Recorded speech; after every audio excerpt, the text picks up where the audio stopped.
குறிப்பாக இந்த வகுப்பு நோக்கம் வந்து என்னன்னா, தமிழ் மொழியில் அல்லது தமிழ் பள்ளியில் பணிபுரிகின்ற ஆசிரியர்கள் முதுகலை முனைவர் பட்டப்படிப்பை வந்து தொடர வேண்டும். அவர்கள் தொடர்ந்து மேல் படிப்பை மேற்கொள்ள வேண்டும் என்ற ஒரு காரணத்திற்காக அவங்களுக்கு வழிகாட்டுவதற்காக தான் இந்த வகுப்பு வந்து நம்ம தொடர்ந்து நடத்தி கொண்டிருக்கின்றோம். ஏற்கனவே 2018ஆம் ஆண்டு முதலில் ஆய்வு முன்மொழிவு எழுதுகின்ற வகுப்பாக இது அமைந்திருந்தது. அதற்கு பிறகு ஏற்கனவே ஒரு 3 ஆண்டுகள் நம்ம தொடர்ச்சியாக 2020 வரை நம்ம வந்து ஆய்வு முன்மொழிவு எழுதும் பட்டறை வந்து நம்ம வந்து நாடு தழுவிய அளவில் நம்ம நடத்தி வந்தோம். 2021 வந்து நமக்கு பெருந்தொற்று காரணமாக இந்த வகுப்பு வந்து ஒரு தொடர் வகுப்பாக, ஏன்னா 3 நாட்களில் ஆய்வு முன்மொழிவு எழுத வைப்பது என்பது மிகவும் கடினமான ஒரு பணியாக இருந்தது. அந்த பயிற்சியில் பயிலரங்கில் பங்கெடுத்தவர்களுடைய சில பேருடைய முன்மொழிவினால், ஓகேங்களா, அங்கமை முன்மொழிவு வழங்கினார்கள். அதாவது இது தொடர் வகுப்பாக நடந்தா சிறப்பா இருக்குன்னு அந்த அடிப்படையில் தான் கடந்த ஆண்டு முதல் நம்ம 12 வாரம் நீங்க பாத்தீங்கன்னா பல்கலைக்கழகத்தில் கூட ஒரு செமஸ்டர் 14 வாரம் தான் நடக்கும். நம்ம 12 வாரம் தொடர்ச்சியாக இந்த வகுப்பு வந்து நம்ம நடத்திக்கிட்டு வரோம்.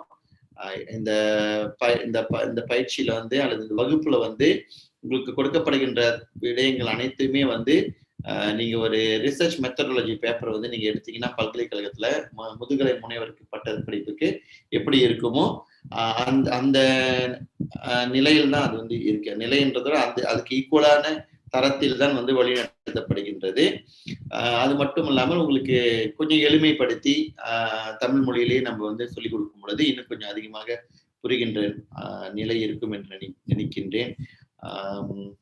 கேள்விகள் என்ன கேட்கலாம் நீங்க. இப்போதைக்கு முனைவர் ஆய்வுக்கு நிச்சயம் 3 நோக்கமாக இருக்க வேண்டுமா? ஐயா, ஓகே. சரி, முனைவர் ஆய்வுக்கு வந்து முக்கியமா 3 நோக்கம் இருக்க வேண்டுமான்னு கேட்டா அப்படின்னு இல்லை. நீங்கள் ஆய்வு நோக்கத்தை வந்து நீங்க வைக்கும் பொழுதே அந்த ஆராய்ச்சி சொல்லுவாங்கல்ல, இப்ப 1ம் 2ம் வந்து அரசியலையே வச்சுட்டீங்கன்னா வந்து உங்களுக்கு 2 நோக்கமே போதும், ஓகேங்களா. பொதுவா வந்து 3 நோக்கங்கள் வந்து இப்ப மலேசியன் கான்டெக்ட்ல வந்து நீங்க பாத்தீங்கன்னா வந்து பல முனைவர்பட்ட ஆய்வுகள் வந்து 3 நோக்கங்களை அடிப்படையாக கொண்டிருக்கும். அதுக்கு ஒரு காரணம் வந்து என்னன்னா, 3 நோக்கம் வந்து நீங்க எழுதும் பொழுது உங்களுடைய ஆய்வேடு வந்து அவங்க வழங்கிய சொற்களுக்கு ஏற்றவாறு நீங்க எழுதக்கூடிய ஒரு சூழல் அமையும். இப்ப 2 நோக்கத்தை நீங்க வைத்தீர்கள் என்றால் சில வேளைகள் வந்து அவங்க கொடுக்கப்பட்டிருக்கின்ற சொற்கள் இருக்குங்களா, எத்தனை வேர்ட் லிமிட் இருக்குங்களா, ஸோ அதை வந்து உங்களால அடைய முடியாம போயிடும். அப்ப அதனாலதான் வந்து நம்ம 3 நோக்கங்களை வைத்து நம்ம வந்து ஆய்வு வந்து எழுதுகின்றோம். அது வந்து ஒரு காரணம். ஆனா நீங்க பார்த்தீங்கன்னா சில வெளிநாட்டுல இருக்கிற சில டிசிஸ்லாம் வந்து 2 ஆப்ஜெக்டிவ் தான் வச்சிருப்பாங்க. அப்ப 2 நோக்கங்களை வைத்துக்கொண்டு நம்ம வந்து ஆய்வு எழுத முடியுமான்னு கேட்டா தாராளமா எழுத முடியும். அப்ப முதல் ஆய்வோட நோக்கமே வந்து ஆய்வு நோக்கமே வந்து அதோடைய அந்த ஆர்எஸ் வந்து உயர் நிலையில வந்து வச்சிருவாங்க. இப்ப உதாரணத்துக்கு நம்மளுடைய சூழல்ல வந்து நம்ம பொதுவா வந்து இந்த முங்கனால் பசியின் மூலம் அடையாளம் போடுறோம்னு அது வந்து பொதுவா அது வைக்க மாட்டாங்க. அப்போ 1வது ஐடென்டிஃபை எடுத்துட்டு அந்த ஐடென்டிஃபை வந்து 2வது ஆப்ஜெக்டிவோட இணைத்து அதோட தரத்தை வந்து கொஞ்சம் அதிகமாக உயர்த்திருப்பாங்க. இப்போ எக்ஸ்ப்ளோர் பண்ற மாதிரி வச்சிருப்பாங்க. அடுத்தது வந்து டு டிஸ்கஸ் அப்படின்னு வச்சிருப்பாங்க. அப்ப அந்த மாதிரி வைக்கும்போது 2 ஆப்ஜெக்டிவே போதும். அப்ப அது வந்து நீங்க வந்து உறுதிப்படுத்திக்கணும் அந்த ஆர்எஸ் கேள்வி இது எப்படி இருக்கணும்னு. 2வது வந்து என்னன்னா, உங்களுடைய அந்த ஆய்வு நோக்கத்தை அடைவதற்கு போதிய அளவு டேட்டா வந்து உங்களுக்கு இருக்கா, இருந்துச்சுன்னா அந்த டேட்டாவை வைத்து அனாலிசிஸ் பண்ண முடியுமா, அந்த அனாலிசிஸ் பண்ணதை வைத்துக் கொண்டு நீங்க வந்து டிஸ்கஷன் செய்ய முடியுமா என்பதை நீங்க ஒரு அனுமானம்னு இல்லை, நீங்க ஒரு ஆப்ஜெக்டிவ் செட் பண்ணும் போதே அதோட பதில் வந்து இதுதான் கிடைக்க போகுதுன்னு உங்களுக்கு தெரிஞ்சிடும். அந்த பதில நீங்க எத்தனை பக்கத்துக்கு எழுத போறீங்கன்றது ஒரு அனுமானம் வந்து உங்களுக்கு இருக்க வேண்டும். அது அடிப்படையில் தான் நீங்க அந்த ஆப்ஜெக்டிவ் வந்து நீங்க செட் பண்றது இன்னொரு வழி நீங்க இப்படியும் எடுத்துக்கொள்ளலாம். சரிங்களா? ஆய்வு அணுகுமுறைக்கு சென்று விடலாம்.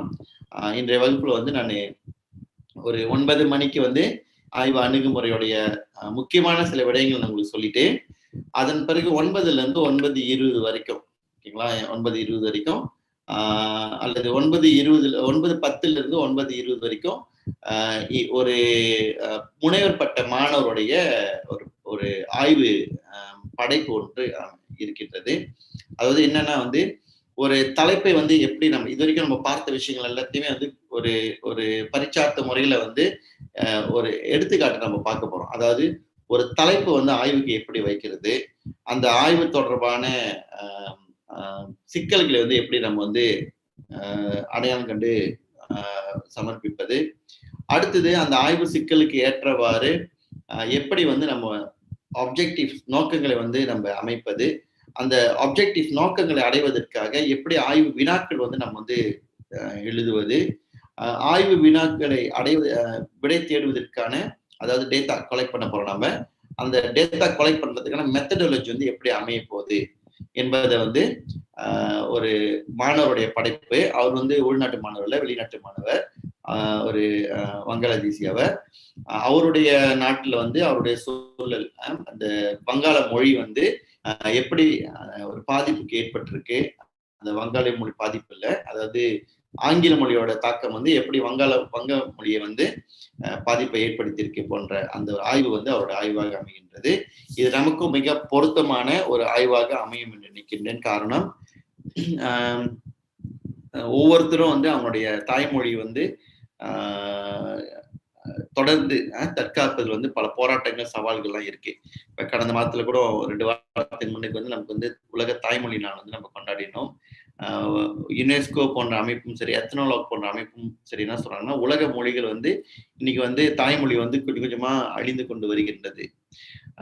அதை எப்படி வந்து நம்ம கட்டி காப்பது, அதை எப்படி தொடர்ந்து தற்காப்பது, அடுத்த தலைமுறைக்கு கொண்டு செல்வது, அதுக்கு என்னென்ன சவால்கள் இருக்கு போன்ற அந்த விஷயங்களை உள்ளடக்கிய ஒரு ஆய்வாக அவருடைய ஆய்வு அமைகின்றது.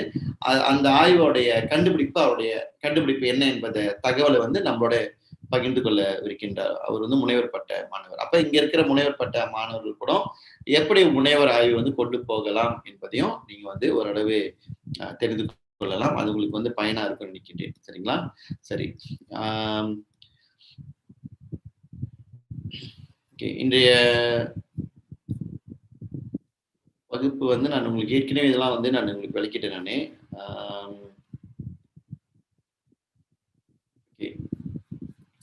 ஆய்வு அணுகுமுறை அப்படின்னு சொல்லும் பொழுது நம்ம வந்து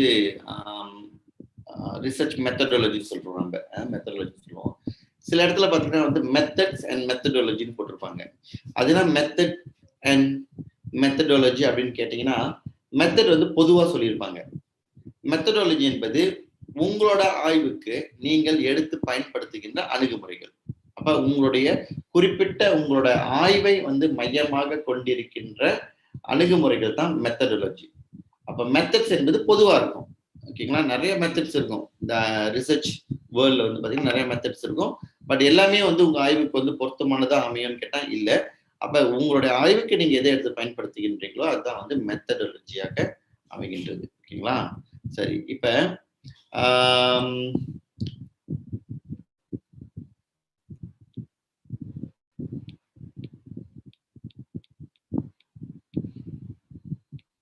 ஓகே, இது வந்து ஜெனிஸ் பன்யலிடிகன், அதாவது ஆய்வோட வகைகள். இப்ப ஒரு ஆய்வு அணுகுமுறைக்கு நம்ம போறோம் அப்படின்னா, ஒரு மெத்தடாலஜியை நம்ம எடுத்து பயன்படுத்த போறோம்னா, அதுக்கு முன்பதாக இந்த ஜெனிஸ் பன்யலிடிகன் நமக்கு தெரியணும்.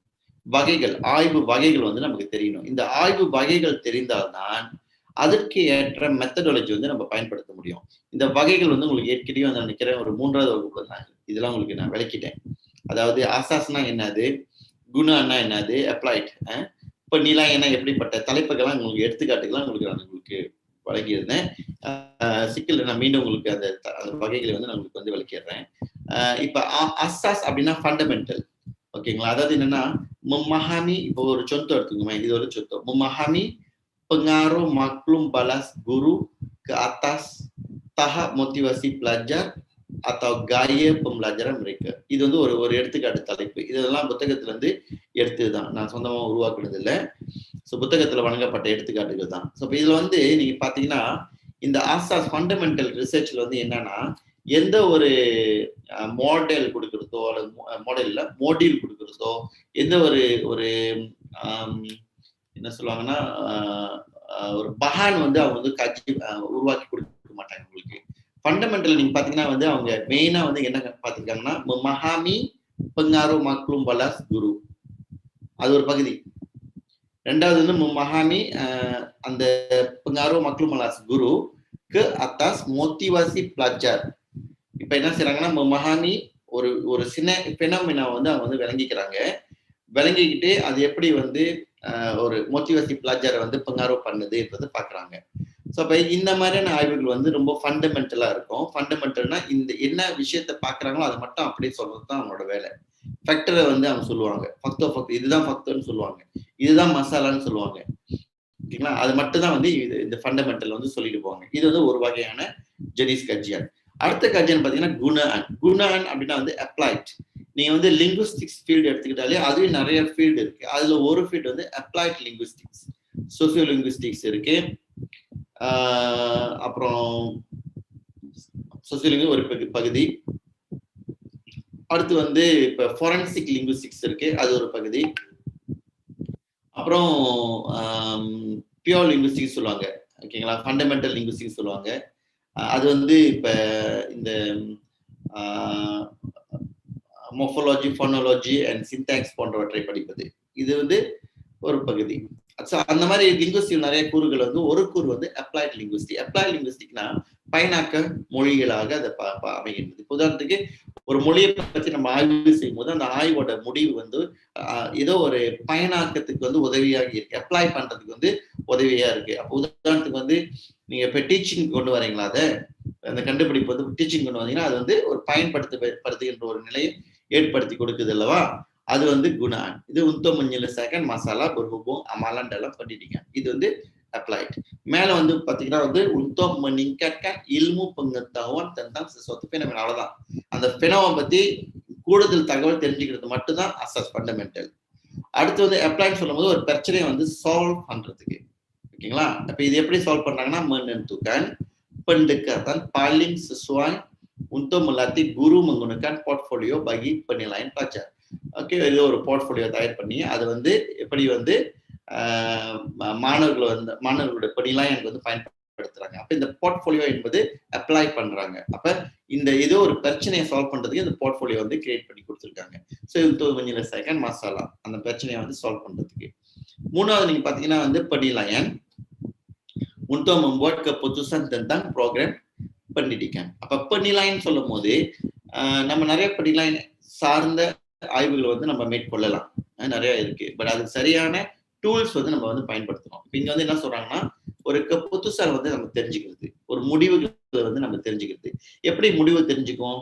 Okay, membuat keputusan sama ada untuk meneruskan atau tidak program kelas tambahan selepas waktu sekolah.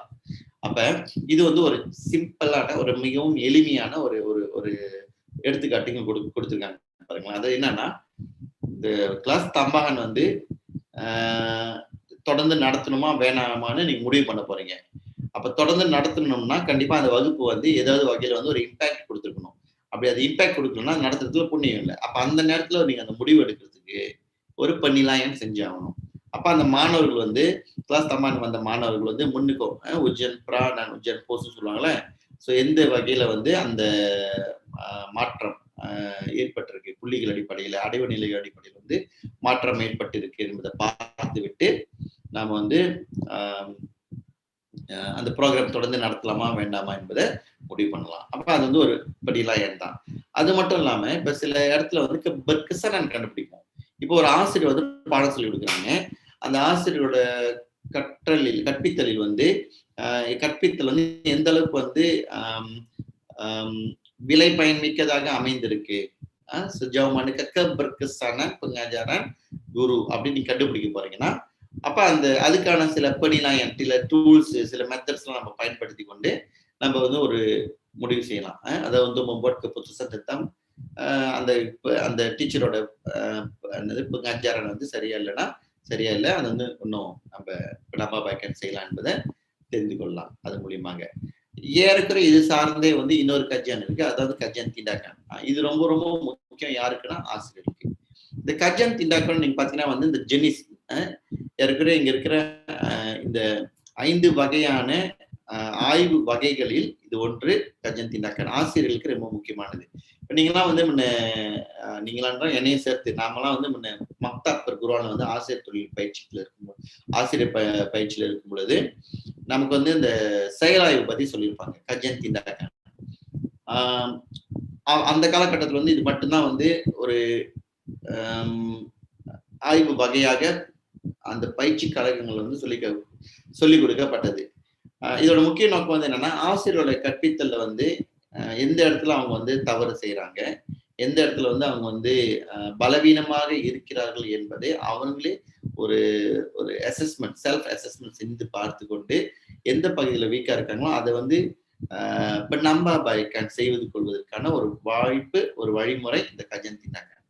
பொதுவா வந்து இந்த கஜன் திண்டாக்கன் மாணவர்களை வளப்படுத்துவதற்காக அல்ல, மாணவர்களுடைய அடைவு நிலையை நம்ம அடிப்படையாக கொண்டு எந்த மாணவர்களுக்கு போய் சேரலையோ அப்ப நம்மளோட கற்பித்தலில் ஏதோ ஒரு மாற்றத்தை நம்ம செய்யணும் என்பதை நமக்கே நினைவுறுத்திக் கொள்வதற்காக, நம்முடைய கற்பித்தலை நாமே வளப்படுத்திக் கொள்வதற்காக உடையதுதான் வந்து இந்த செயலாய்வு முறை.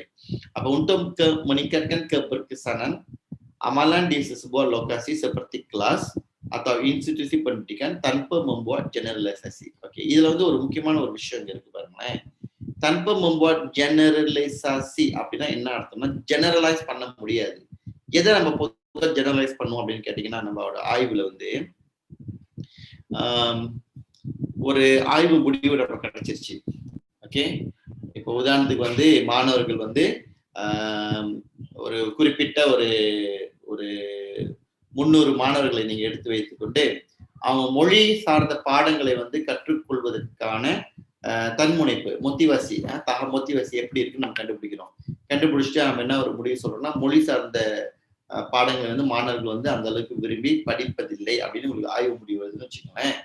அப்ப அந்த ஆய்வு முடிவு வச்சு நீங்க வந்து ஜெனரலைஸ் பண்ணலாம். பொதுவா மாணவர்கள் எல்லாமே மொழி சார்ந்த பாடங்களை வந்து விரும்பி படிக்கிறது இல்லை, அதை படிப்பதற்கான தன்முனைப்பு அவர்களிடம் இல்லை என்பதை வந்து நீங்க வந்து எல்லா மாணவர்களையும் வச்சு பார்க்கலாம். இது பொதுவா இந்த ஜெனரலைஸ் என்பது வந்து குவான்டிடேட்டிவ் பேஸ்ட் கஜியானுக்கு தான் வந்து நம்ம பயன்படுத்துவோம், ஆய்வுகளுக்கு தான் நம்ம பயன்படுத்துவோம். குவாலிட்டேட்டிவ்க்கு வந்து நம்ம பயன்படுத்துவது கிடையாது. அப்ப இந்த கஜியான் திண்டாக்கான் வந்து குறிப்பிட்ட உங்களுடைய வகுப்புல, உங்க பள்ளிக்கூடம் இல்ல, உங்களுடைய வகுப்புல குறிப்பிட்ட மாணவர்களுக்கு செய்யக்கூடிய ஒரு ஒரு ஒரு செயலாய்வு செயலாய்வாக இது அமையும். அதனால உங்களுடைய ஆய்வு முடிவு வந்து பக்கத்து கிளாஸ்ல இருக்கிற மாணவர்கள்கிட்ட நம்ம வந்து எடுத்து போய் அப்ளை பண்ண முடியாது. அந்த முடிவை, அந்த டெக்னிக் நீங்க பயன்படுத்தலாம், திரும்ப அந்த ஆய்வு செஞ்சுதான் அந்த மாணவர்களுக்கு நீங்க வந்து அதை உறுதிப்படுத்த முடியும். அப்படி ஒவ்வொன்றும் தனித்துவம் வாய்ந்ததாக அது அமையும். அதனால இது வந்து நம்ம ஜெனரலைஸ் பண்ண முடியாது. ஓகேங்களா? ஸோ இங்க எடுத்துக்காட்டு பார்த்தீங்கன்னா, menentukan kaidah pembentukan kumpulan yang sesuai agar pelajar menghasilkan pencapaian paling tinggi. Pencapaian pelajar dapat mencapai skor yang tinggi. ஆனா அது எதனால அவருக்கு அந்த ஸ்கோர் கிடைக்குதுன்னு கேட்டீங்கன்னா, ஆசிரியருடைய கைடானால. ஓகேங்களா? ஸோ அது வந்து நம்ம அங்க கஜன் திண்டாக்கல் நம்ம பார்ப்போம். அடுத்து வந்து penyelidikan pembangunan, research and development சொல்லுவாங்க. இது வந்து untuk menyelesaikan masalah amalan pendidikan dengan membangunkan produk. இங்க இந்த ப்ராடக்ட்னு சொல்றது எப்படி இருக்கும் அப்படின்னு கேட்டீங்கன்னா வந்து, இது வந்து ரிசர்ச் அண்ட் டிசைன் சொல்லுவாங்க. ஓகேங்களா?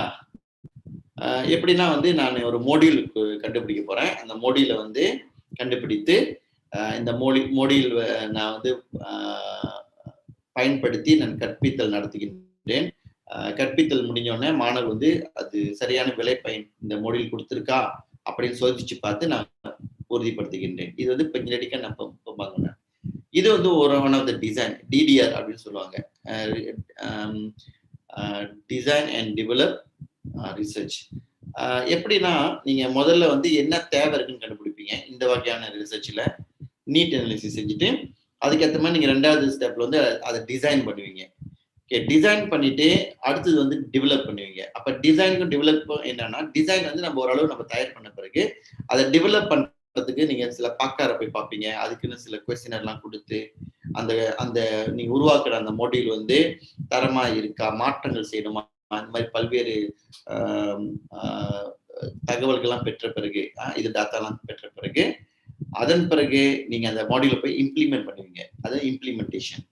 ஒன்னாவது நீட் அனாலிசிஸ், ரெண்டாவது வந்து டிசைன் அண்ட் டெவலப், மூணாவது வந்து இம்ப்ளிமெண்டேஷன், பிள்ளைங்களை போய் நடத்துவீங்க.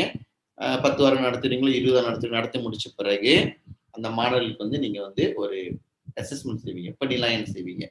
ஸோ பணிலாயனம் செஞ்சு தான் நீங்க வந்து ரிசல்ட் கொடுப்பீங்க, இந்த மோடியிலுடைய அந்த தரம் அடைவு நிலை எந்த அளவுக்கு இருக்குன்னு.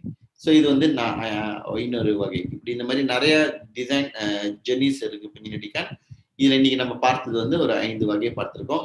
நீங்க செய்ய போற ஆய்வு எப்படியும் இந்த 5க்குள்ள தான் வரும். ஓகேங்களா? சரி, ஓகே. எத்திக்கா வந்து நம்ம இன்னைக்கு நம்ம பார்க்கல. ஓகே, அடுத்தது வந்து இந்த ஆய்வு அணுகுமுறையில வந்து மிகவும் முக்கியமாக நம்ம பார்க்கக்கூடியது கைடா.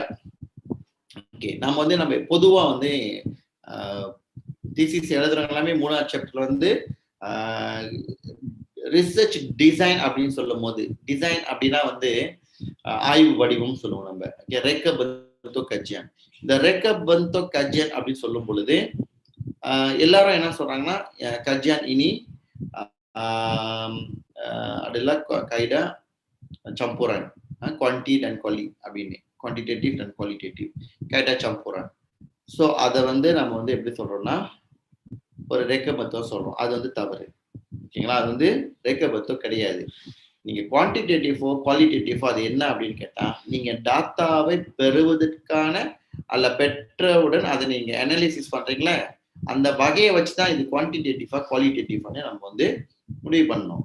ஸோ அது வந்து ரிசர்ச் டிசைன் கிடையாது. ஆனா சில பேர் வந்து அப்படிதான் எழுதி கொண்டு இருக்கிறார்கள். நீங்க வந்து நிறைய புத்தகத்தை எடுத்து பாருங்க.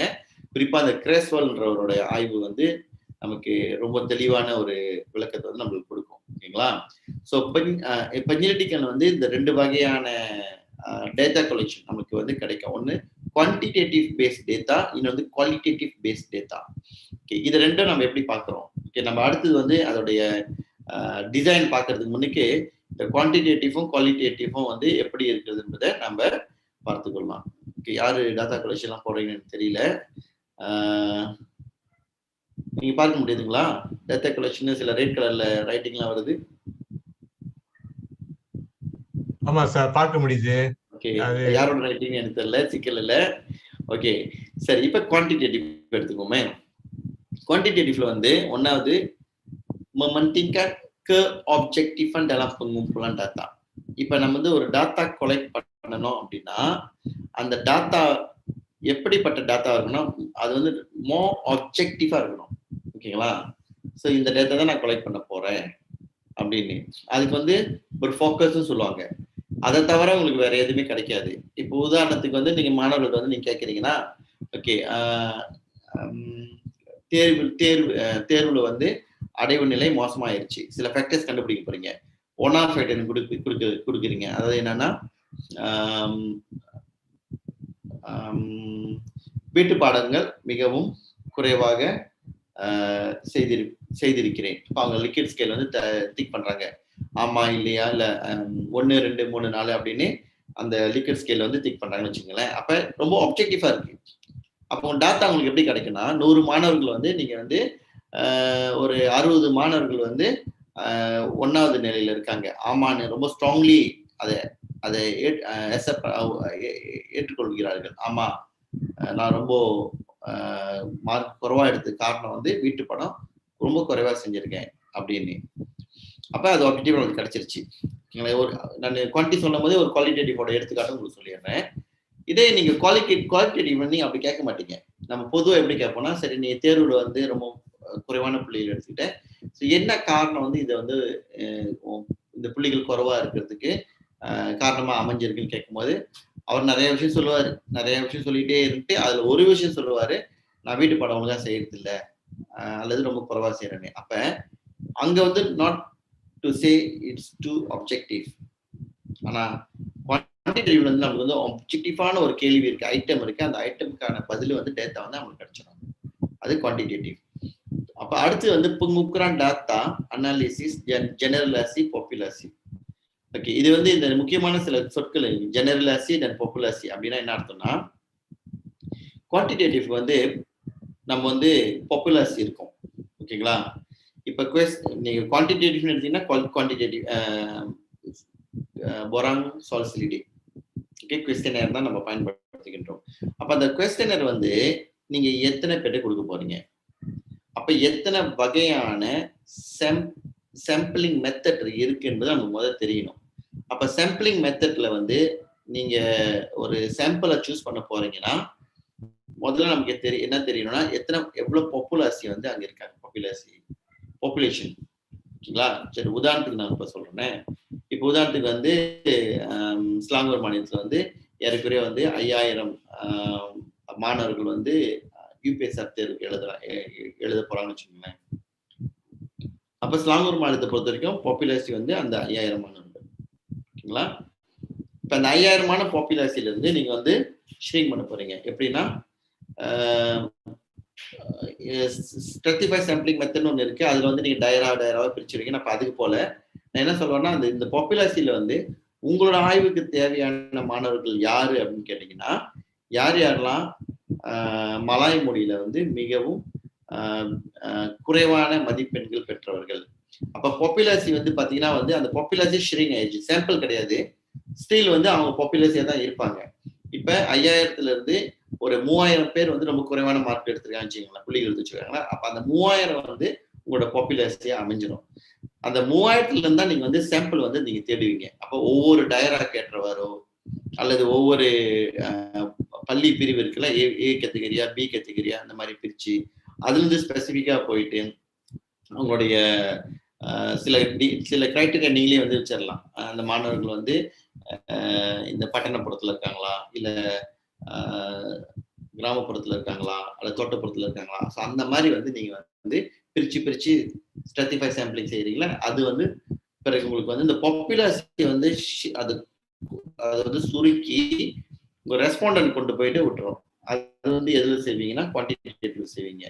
ஸோ அது செய்யும் போது தான் நீங்க வந்து ஜெனரலைஸ் பண்ண முடியும். ஏன்னா நீங்க எடுத்தோடனே ஒரு 100 பேருக்கு நீங்க அந்த சோசியலி கொடுக்க போறீங்கன்னா, உங்க பள்ளியில இருக்கிற 100 மாணவர்கிட்ட கொடுத்து நீங்க எடுத்து செஞ்சிட்டீங்கன்னா அது வந்து ஜெனரலைஸ் பண்ண முடியாது. ஸோ அதனால தான் குவான்டிடேட்டிவ் வந்து ஜெனரலைஸ் வந்து பண்ணக்கூடிய அளவுல வந்து உங்களோட சாம்பிளிங் மெத்தட் அமையணும். அப்ப நீங்க உங்களோட சாம்பிளிங் மெத்தட் பார்த்தோன்னே சொல்லிடுவாங்க, நீங்க வந்து சரியான இதை வந்து முறையை வந்து அணுகுமுறையை தேர்ந்தெடுத்திருக்கீங்களா இல்லையான்னு. தவறான அணுகுமுறை நீங்க தேர்ந்தெடுத்தீங்கன்னா உங்களுடைய ரிசல்ட் வந்து அது வந்து அதை ஜெனரலைஸ் பண்ற அளவுக்கு காட்டாது. ஜெனரலைஸ்னா வந்து அது எல்லாத்துக்குமே அப்ளை பண்ண முடியாது. அப்போ குறிப்பிட்ட அந்த மாணவர்கள் பங்கெடுத்தாங்களே அவங்களுக்கு மட்டுமே அந்த முடிவு வந்து பொருந்தும், பொருத்தமாக அமையும் என்று நம்ம வந்து சொல்ல முடியும். அதுக்கு நீங்க குவான்டிடேட்டிவ் செய்ய தேவையில்லை, செய்ய முடியாது, செய்ய வேண்டிய அவசியம் இல்லை. அதை நீங்க குவாலிட்டேட்டிவே செஞ்சுட்டு போயிடலாம். அப்ப குவான்டிடேட்டிவ் சொல்லும் போது மிக முக்கியமா நம்ம பார்க்க வேண்டியது பாப்புலேஷன் நம்ம வந்து நம்ம விளங்கி கொண்டு அதுல கிடைக்கிற ரிசல்ட் நம்ம சரியான சாம்பிளிங் மெத்தட் நம்ம பயன்படுத்தணும்னா அது கிடைக்கிற ரிசல்ட் வந்து நம்ம வந்து பிறகு ஜெனரலைஸ் பண்ணதுக்கு வந்து உதவியா இருக்கும். அடுத்து ரொம்ப முக்கியமானது வந்து நம்மளோட டாட்டா வந்து நம்ம ஊக்கோர் பண்ண முடியும். டாட்டா வந்து எப்படி ஊக்கோர் பண்ணலாம் அப்படின்னு கேட்டீங்கன்னா, இப்ப இந்த இதெல்லாம் வந்து நம்ம இந்த பொராங்காஜி சிலிடிகள் இருக்குல்ல, பொராசோல் சிலிடிகளை கிடைக்கிற அந்த டேட்டா, இப்ப லிக்கர் ஸ்கேல் போட்டீங்கன்னா அது வந்து நமக்கு கொடுத்துரும். இந்த லிக்கர் ஸ்கேல் வந்து இந்த ஃபேக்டர்ஸ் வந்து எவ்வளவு மீன் ஸ்கோர் கொண்டிருக்கிறது, மீன் ஸ்கோர் எவ்வளவு ஃப்ரீக்வன்சி கொண்டிருக்கிறது, எவ்வளவு பெர்சன்டேஜ் கொண்டிருக்கிறது, இப்படி எல்லாத்தையும் வந்து நம்ம வந்து கணக்கிட்டு பார்க்கக்கூடிய நிலையில வந்து இந்த குவான்டிடேட்டிவ் வந்து அமையும். இதுதான் வந்து பங்குப்புறான் டாட்டான்னு சொல்லுவாங்க. அடுத்ததாக டாட்டா வந்து ஒரு பெந்தோ நொம்போர் நான் முன்னுக்கன் பெண்டுக்கதான் ஸ்டாட்டிஸ்டிக்ஸ் சொல்லும் போது தான் நம்ம சொன்ன மாதிரி எஸ்பிஎஸ்எஸ் தான் இன்னைக்கு வந்து பெரும்பாலும் எல்லாரும் பயன்படுத்துகின்ற ஒரு டூலாக அமைகின்றது.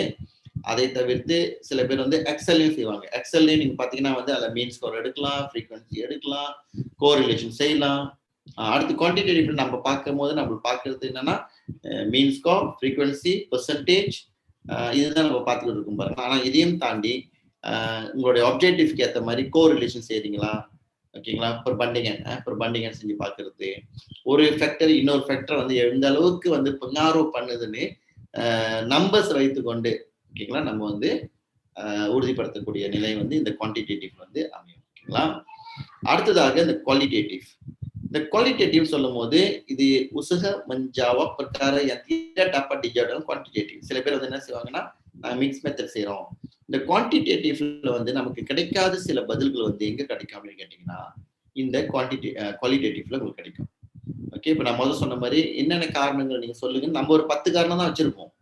ஆனா குவாலிட்டேட்டிவ்ல வந்து எக்ஸ்ட்ரா உங்களுக்கு வந்து ஒரு 2 காரணமோ இல்ல 3 காரணமோ வரும்.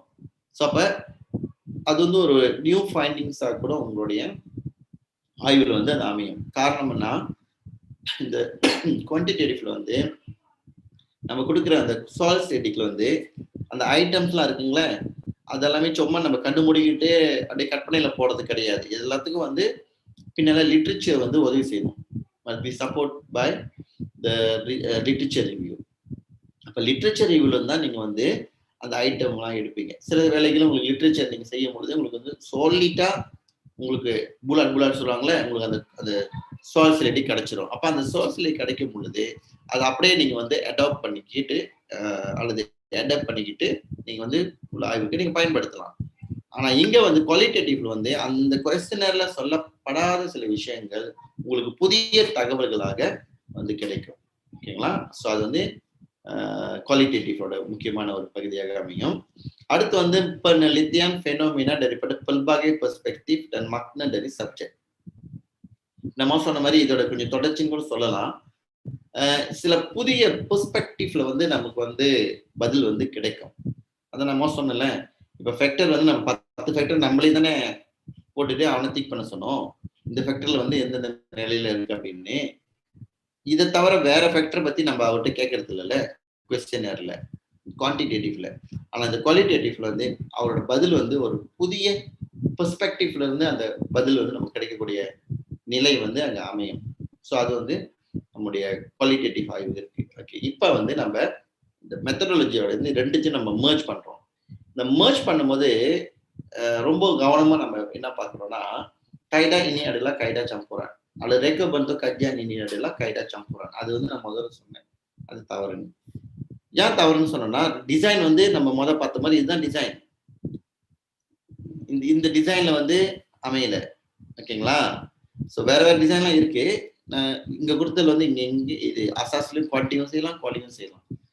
குணால குவாலிட்டி செய்யலாம், குவாலிட்டி செய்யலாம். இப்போ நிலாயிலையும் அப்படிதான் செய்யலாம், திண்டாக்காலையும் செய்யலாம். அதே மாதிரி இந்த டிடிஆர்லயும் அதே மாதிரி செய்யலாம். அப்ப இது எல்லாத்துலயும் நம்ம வந்து குவான்டியும் குவாலியும் பயன்படுத்துறதுனால குவான்டி குவாலின்னு தனியா ஒரு டிசைன் நமக்கு கிடையாது. ஓகேங்களா? ஸோ அப்ப இந்த குவான்டி அண்ட் குவாலி சொல்லும் பொழுது இது வந்து நம்ம என்ன சொல்ல வராங்கன்னா, எம்பெடட் கன்வர்ஜென்ட் டிசைன் சொல்றாங்க.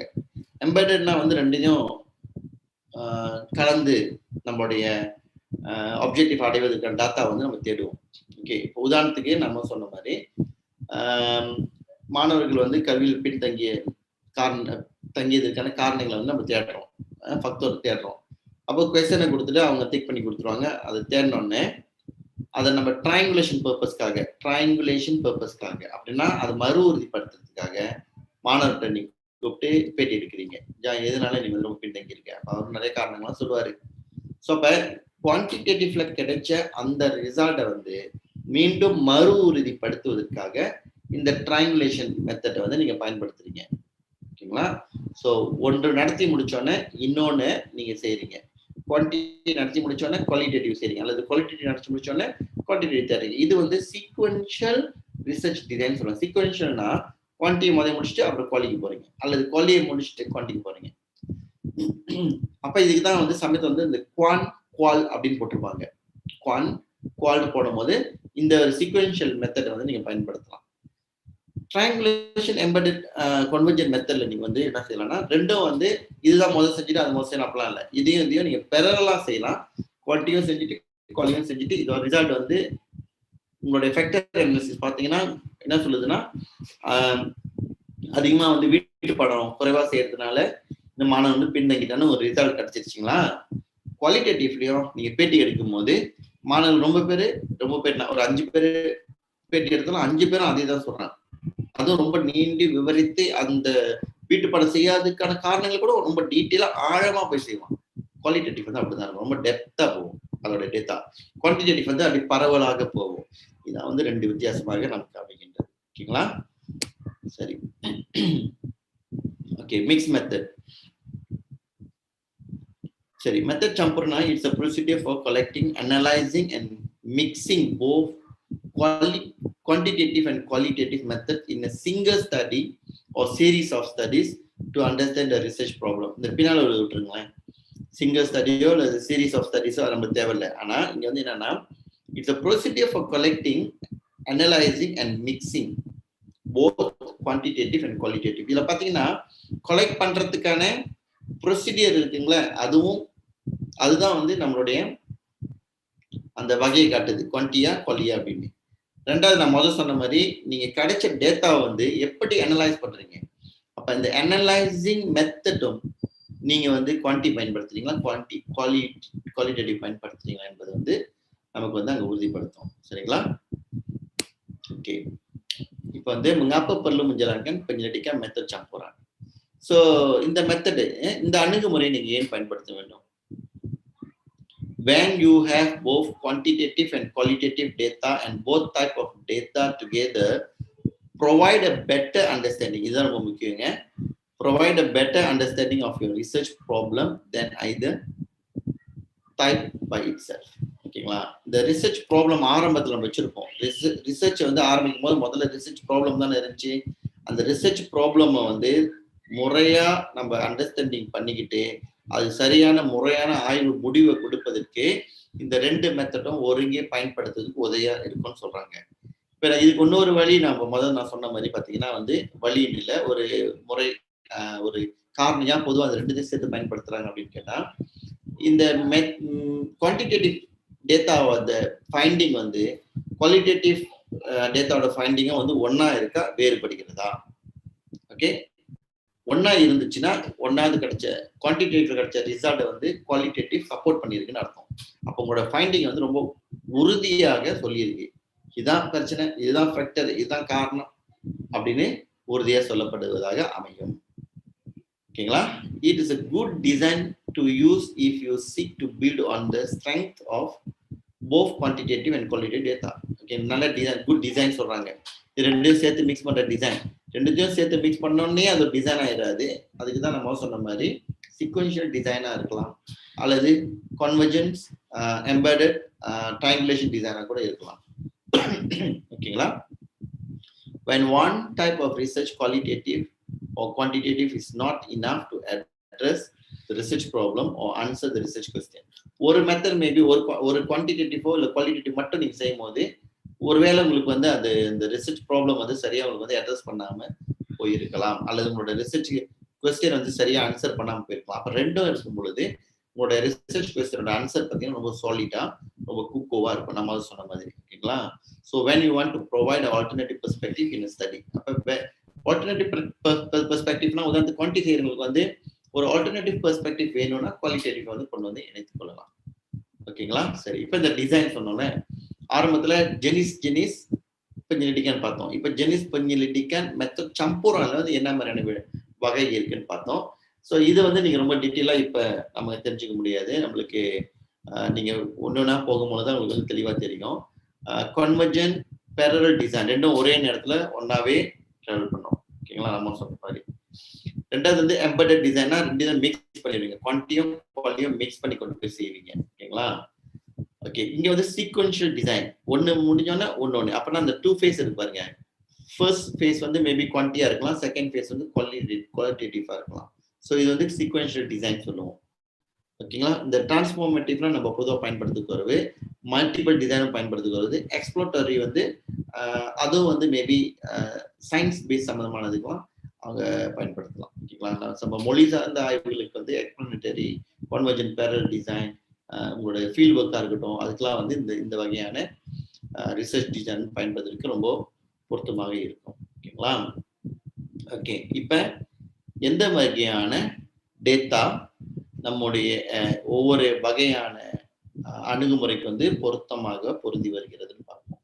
இப்போ குவான்டிடேட்டிவ் டேட்டா அப்படின்னு சொல்லும் போது மெத்தட் ஆஃப் டேட்டா கலெக்ஷன், எப்படி அந்த டேட்டாவை நம்ம கலெக்ட் பண்ண போறோம் அப்படின்னு பார்த்தீங்கன்னா வந்து நமக்கு இன்ஸ்ட்ருமெண்ட்ஸ் அமையும். எப்படின்னா நம்மளுக்கு கொஸ்டினர் தான். இந்த கொஸ்டினரே நம்ம பார்த்தீங்கன்னா வந்து ஒன்று க்ளோஸ் எண்டட் இன்டர்வியூவா இருக்கலாம், அல்லது க்ளோஸ் எண்டட் அப்சர்வேஷனாக இருக்கலாம். நம்ம பொதுவாக நம்ம பார்த்தோம்னா வந்து குவான்டிடேட்டிவ்ல வந்து நம்ம பார்க்கறது வந்து கொஸ்டினர் தான் பொதுவாக பார்க்குறோம். பட் கொஸ்டினர் தவிர இன்டர்வியூ வந்து சில வேலைகள் வந்து உங்களுக்கு இந்த நியூமரிக் ஸ்கார்ஸ் கொடுக்கும், நம்பர்ஸ் கொடுக்கும். இப்ப 100 பேர் வந்து இன்டர்வியூ பண்ணதுல வந்து 50 பேர் இது சொன்னாங்க, 30 பேர் இது சொன்னாங்க அப்படின்னு சொல்லும்போது நம்பர்ஸ் வந்துச்சு பாருங்களேன். ஸோ இப்போ அதுவும் வந்து உங்களுக்கு வந்து நியூமரிக் ஸ்கார் கொடுக்கறதுக்கான வாய்ப்புகள் இருக்கு. அடுத்து வந்து டாக்குமெண்ட் சொன்னாலே வந்து 2 டைப் ஆஃப் டாக்குமெண்ட். ஒரு டாக்குமெண்ட் வந்து கான்டென்ட் அனாலிசிஸ் உதவியா இருக்கும், அது வந்து குவாலிட்டேட்டிவ் போயிடும். இன்னொரு டாக்குமெண்ட் வந்து உங்களுக்கு வந்து டேட்டா வந்து நம்பர்ஸ்ல கொடுக்கும். அப்ப அந்த நம்பர்ஸ்ல இருந்து நீங்க வெளியாக்கும் போது உதாரணத்துக்கு என்ன சென்சஸ், அட்டெண்டன்ஸ், ஸோ இதெல்லாம் வந்து நம்பர்ஸ் தானே. ஸோ அப்ப அந்த நம்பர்ஸை வச்சு தான் நீங்க வந்து ஒரு ஃபைண்டிங் வந்து நீங்க கொடுக்க போறீங்க. அப்ப குவான்டிடேட்டிவ்ல வந்து ஆனால் நாம பயன்படுத்துறது பொதுவா வந்து கொஸ்டினர் தான், அதுவும் வந்து க்ளோஸ் எண்டட் கொஸ்டின்ஸ் தான் இருக்கும். அடுத்து வந்து க்ளோஸ் எண்டட் அப்சர்வேஷன், அப்படின்னா ரொம்ப ஆப்ஜெக்டிவா இருக்கணும். முதல்ல பார்த்தோம்னா ஸோ அந்த மாதிரி ரொம்ப ஆப்ஜெக்டிவாக அமையும். ஓகே, இப்போ குவாலிட்டேட்டிவ் வருமே. குவாலிட்டேட்டிவ்ல வந்து கொஞ்சம் வகைகள் இருக்கு, ஓகேங்களா. ஸோ ஒன்னாவது வந்து பார்த்தீங்கன்னா வந்து மெத்தட் ஆஃப் டேட்டா கலெக்ஷன். முதல்ல வந்து ஓப்பன் எண்டட் இன்டர்வியூஸ். இன்டர்வியூ வந்து ஓப்பன் எண்டட்னா நம்ம இது ரொம்ப ஆப்ஜெக்டிவா நம்ம கேட்க மாட்டோம். ஓகே, பொதுவாக ஒரு கேள்வி கேட்டுட்டு என்னென்ன காரணங்கள் கேட்கும்போது அவங்க ஒரு பெரிய ரவுண்ட் அடிச்சு வருவாங்க. அதுல இருந்து நம்ம வந்து டேட்டா வந்து பிரிச்சு எடுக்கணும். So text data from transcribe interview பண்ண கையோட நம்ம டிரான்ஸ்கிரைப் பண்ணிடுறோம்ல. அப்ப டிரான்ஸ்கிரைப் பண்ணப்பட்ட செய்த அந்த டேட்டால இருந்து, இந்த இன்டர்வியூல இருந்து நம்ம வந்து நம்ம டேட்டா வந்து எடுத்து அதை வந்து நம்ம பிறகு வந்து அதை வகைப்படுத்துவோம், ஓகேங்களா. அடுத்தது ஓப்பன் எண்டட் கொஸ்டின் சொல்லும் போது ஓப்பன் எண்டட் கொஸ்டின்ஸ் முதல்ல வந்து ஓப்பன் எண்டட் இன்டர்வியூ. இங்க வந்து ஓப்பன் எண்டட் கொஸ்டின்ஸ் வந்து கொஸ்டினர்லயே வந்து சில கேள்விகள் நம்ம கொடுப்போம். ஓகே, எப்படி கொடுப்போம்னா ஒரு சின்ன சின்ன கேள்விகள் கொடுத்துட்டு அதை பத்தி உங்களுக்கு கருத்து என்னது, சில வேலைகள் வந்து அவங்க வந்து சுருக்கமா தான் எழுதுவாங்க. பட் அதுவும் வந்து நம்ம வந்து இங்க குவாலிட்டேட்டிவ் டேட்டாவா தான் நம்ம பார்க்க முடியும். ஏன்னா அவங்களோட ஒப்பீனியன், அவங்களோட பெண்டாபாட் அங்க வரும் பொழுது அது வந்து குவாலிட்டேட்டிவ் டேட்டாவா வந்துடும். ஏன்னா நான் முதல்ல சொன்ன மாதிரி அது புது பெர்ஸ்பெக்டிவா வரலாம், ஓகேங்களா. ஒரு கூடுதல் ஃபைண்டிங்கா, புது நியூ ஃபைண்டிங்கா கூட உங்களுக்கு வந்து அது அமையலாம், ஓகேங்களா. ஸோ இதுவும் இங்க பாத்தீங்கன்னா வந்து டேட்டா நம்ம எப்படி அதை டிரான்ஸ்ஃபார்ம் பண்றோம் அப்படின்னு கேட்டீங்கன்னா, text data transcribe from questionnaire. சில வேலைகள் டிரான்ஸ்கிரைப் பண்ண மாட்டோம், அதை அப்படியே எடுத்து எழுதி கொள்வோம், ஓகேங்களா. சில வேலைகள் கொஸ்டினர் இருக்கிற கேள்வியை கேட்டுட்டு அவனோட பதில வந்து ரெக்கார்ட் பண்ணிக்குவோம், ஆடியோ ரெக்கார்டிங் செஞ்சுட்டு அப்படி ஆடியோ ரெக்கார்டிங் செஞ்சு அதை டிரான்ஸ்கிரைப் பண்ணணும், ஓகேங்களா. அப்படி டெக்ஸ்ட் அப்படியே நீங்க எடுத்து எழுதுறதா இருந்தால் அதை அப்படியே நீங்க வந்து ரீடைப் பண்ணிக்கிட்டு அதுல இருந்து டேட்டா வந்து நீங்க வந்து பிரிச்சு எடுக்கணும், வகைப்படுத்த வேண்டும், ஓகேங்களா. அடுத்து ஓப்பன் எண்டட் அப்சர்வேஷனும் வந்து நிறைய வகை இருக்கு. இதெல்லாம் இன்ஸ்ட்ருமெண்ட் படிக்கும் போது தான் ரொம்ப டீட்டெயிலா படிப்போம். இப்போ உங்களுக்கு எதுக்கு விளக்குறோம் அப்படின்னா குவான்டிடேட்டிவ்க்கும் குவாலிட்டேட்டிவ்க்கும் உள்ள வித்தியாசம் உங்களுக்கு தெரியணும். இப்போ நம்ம என்ன பார்த்தோம், குவான்டிட்டியில வந்து பொதுவாக வந்து கொஸ்டினர் தான் ரொம்ப அதிகமாக பயன்படுத்துறோம். டாக்குமெண்ட்ஸ் கூட நம்பர்ஸ் பேஸ்ட் டாக்குமெண்ட்ஸ் நம்மளுக்கு வந்து உதவி செய்யும். ஆனா அதே டாக்குமெண்ட்ஸ் பிறகு நீங்க குவாலிட்டேட்டிவ் டேட்டால கூட நம்ம எடுத்து பயன்படுத்தக்கூடிய வாய்ப்பு இருக்கின்றது. அடுத்ததாக இங்க குவாலிட்டேட்டிவ் வந்து இது வரைக்கும் நம்ம பார்த்தது வந்து ஓப்பன் எண்டட் இன்டர்வியூஸ் இருக்கு, அப்புறம் ஓப்பன் எண்டட் கொஸ்டினர்ஸ் இருக்கு. கொஸ்டின்ஸ் வந்து கொஸ்டின்ல உள்ளது இருக்கு, இது குறைவாக தான் நம்ம பயன்படுத்துறது. அப்புறம் அப்சர்வேஷன் நம்ம செய்யறோம். அப்சர்வேஷன் சொல்லும் போது ஒரு காட்சி நீங்க பாக்குறீங்க, ஒரு இடத்துக்கு போறீங்க, ஓகே, மக்கள்லாம் எப்படி வந்து கல்ச்சுரல் ப்ராக்டிசஸ் எப்படி இருக்குன்னு பாக்குறீங்க. இப்ப நீங்க உதாரணத்துக்கு தமிழர் பண்பாட்டு முறைகளை நீங்க எந்த அளவுக்கு பயன்படுத்துறீங்க, கொஸ்டினை கொடுத்துட்டீங்க, அவங்க நல்லா ஆன்சர் பண்ணி கொடுத்துறாங்க, ஓகே நாங்க ரொம்ப சிறப்பாக செய்யறோம் இல்லை ரொம்ப அருமையா போட்டு கொடுத்துறாங்க வச்சுங்களேன். இன்டர்வியூ பண்றீங்க, இன்டர்வியூ சொல்லுவாங்க நாங்க காலங்காலமாக பண்பாட்டுகளை ரொம்ப கட்டி காக்கிறோம், கடைபிடிக்கின்றோம் அப்படிலாம் சொல்லுவாங்க வச்சுக்கோங்க இன்டர்வியூல. ஆனா நீங்க அப்சர்வேஷன்ல போய் நீங்க நின்று பாக்குறீங்க, ஒரு ஒரு பண்பாட்டு விழாவில் வந்து நீங்க பாக்குறீங்க, அவங்க இன்டர்வியூல சொன்ன மாதிரியோ கொஸ்டின்ல உங்களுக்கு பதில் அளித்த மாதிரியோ அந்த பண்பாட்டு உடையை கூட அவங்க பயன்படுத்துறது கிடையாது, பண்பாட்டு சார்ந்த உணவுகளும் அவங்க பரிமாறுவது கிடையாது.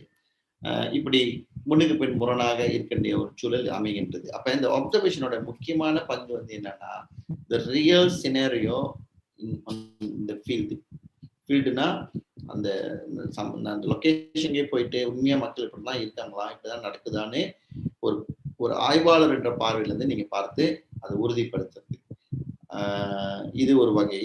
இன்னொன்னு அந்த ஆய்வாளர் அந்த வட்டத்துக்கு வெளியே நின்று பார்ப்பாரு, இன்னொன்னு ஆய்வாளர் வந்து வட்டத்துக்கு உள்ளுக்கு போயிடுவார். அப்படின்னா அந்த அந்த பங்கேற்பாளரோ இவர் அந்த அந்த அந்த சமூகமாவே மாறிடுவாரு. அவங்க நடவடிக்கை எல்லாம் பங்கெடுத்துக்கொண்டு அவர் வந்து ஒரு பார்ட்டிசிபென்ட் அப்சர்வேஷனா இருக்கும் அது. ஓகேங்களா? பார்ட்டிசிபேட்டட் அப்சர்வேஷனா கூட அது அமையும்.